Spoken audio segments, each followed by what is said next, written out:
Boker Tov à tous. Aujourd'hui, Mishnah Moura, Siman 497 et Seif Tet Vav. Alors, Eno Yehudi Shevi Doron et Israël Beyom Tov, Ben Eyona Ktani Meshuvachot, Shieshlo Ba'ir, Kevan Shen Sarich Tzeda Mutarim. Un non-juif qui apporte un cadeau à un juif le jour de Yom Tov, Ben Eyona, des petits oisillons, Ketanim, qui sont petits, Meshubachot, qui viennent de pigeonniers, Shieshlo Ba'ir, qu'il possède dans la ville. Donc on part du principe, c'est qu'il n'a pas dépassé le Tehum, c'est-à-dire la partie périphérique de la ville qui est de 2000, d'une circonférence, d'une épaisseur, on va dire, de circonférence de 2000 amot à partir de la dernière habitation de la ville. Donc il ne les a pas emmenés en dehors du Tehum, ils sont à l'intérieur de la ville. Et ce goy a des shovachim, a des shovachot qui sont à l'intérieur de la ville. Donc ça lui appartient et c'est à l'intérieur de la ville. Kevan Shen Tsarir Tzeda, puisqu'ils n'ont pas eu besoin d'être chassés, puisqu'ils appartiennent au goy et qui sont à l'intérieur de pigeonniers, Mutarim, ils sont permis. Alors que nous dit le Mishnah Brura? Alors, Mishnah Brura ici, vous voyez, je vous ai rajouté une petite flèche bleue, c'est magnifique. Alors, Kevan Shen Tsarir Tzeda, puisqu'il n'est pas nécessaire de chasser. Chez Are, Ketanim, Hem, chez Enam, Porchim, ou Kedelaïl, Beseif, Tet. Ici, il s'agit de petits oiseaux, chez Enam Porchim, qui ne volent pas, Kedelaïl, comme on l'a vu plus haut dans le Seif Tet. Donc, à partir de ce moment-là, ils ne peuvent pas s'évader. Et je suis sûr que ces oiseaux que j'ai préparés, par exemple, sont ceux qui sont restés le lendemain, puisqu'ils ne peuvent pas se déplacer. Mais ici, il s'agit d'oiseaux qui appartiennent à un goy. Donc, le Mishnah Brura nous explique. Mutarim, en quoi ils sont permis? Af, Lémi, chez Eviam. Ils sont permis même pour celui à qui il apporte. Ça veut dire qu'il peut, le goy, apporter donc ces cadeaux aux juifs et le juif peut les accepter, même pour le juif qui les reçoit, eh bien, il sera permis de manger de ces oiseaux.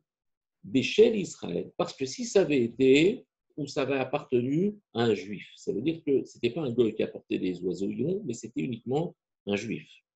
Dans ce cas-là, Bekahel Gana, dans ce cas-là, El Issouram, le seul Issour qu'on aurait pu avoir dans le cas de ces oiseaux qui se présentent, donc un juif qui offre à un autre juif, un juif qui apporte de son nid ou de son pigeonnier à un autre juif, Rak Mishum Shelo Izminam Vexedate Mehem Erev Yom Tov. Juste pourquoi ce serait interdit? À cause du risque que quoi? Que le juif qui apporte les oiseaux n'ait pas préparé ces oiseaux la veille de Yom Tov, Vexedate Mehem Erev Yom Tov. Donc, il aurait écarté son esprit peut-être de ces oiseaux la veille de Yom Tov, et donc ces oiseaux auraient été mouxés aussi bien pour celui qui les offre que pour celui à qui on les offre. Mais ici, chez M, chez le Nochri, étant donné que ces oiseaux appartiennent au goy, jamais le goy ne s'écarte de l'idée de pouvoir consommer ces oiseaux. Donc, il n'y a jamais indigne de mouktsé dans la mesure où le goy n'a jamais écarté de son esprit ses propres oiseaux. Ils sont là, toujours de manière permanente chez lui, puisqu'ils sont dans son pigeonnier et puisqu'ils lui appartiennent. Au Mimela, et donc, de la même manière, donc par voie de conséquence, Mouchanim aime, ils sont considérés comme déjà préparés.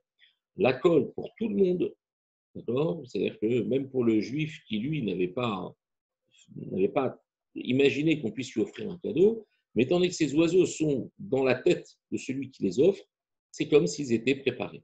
Et si le goy les lui apporte, mais à cette fois-ci, en dehors du troum, c'est-à-dire de ces 2000 amot qui sont comptés à partir de la dernière habitation de la ville, donc en dehors de la ville, alors, Assourin, ils sont interdits, ces pigeons, ces cadeaux, Les Mishévi pour celui pour qui on les apporte.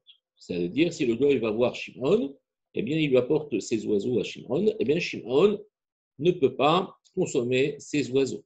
Au Moutarim Acher. Mais Lévi, Yehuda, Reuven, tous ses voisins pourront consommer ces oiseaux.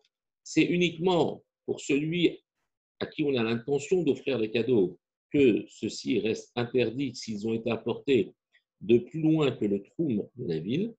Auquel Kaman, Siman, Tak, Tu, Seif, He, et comme plus loin, on verra dans le Siman 515 et Seif, Aleph, le petit sous-paragraphe, pardon, He, Seif, He.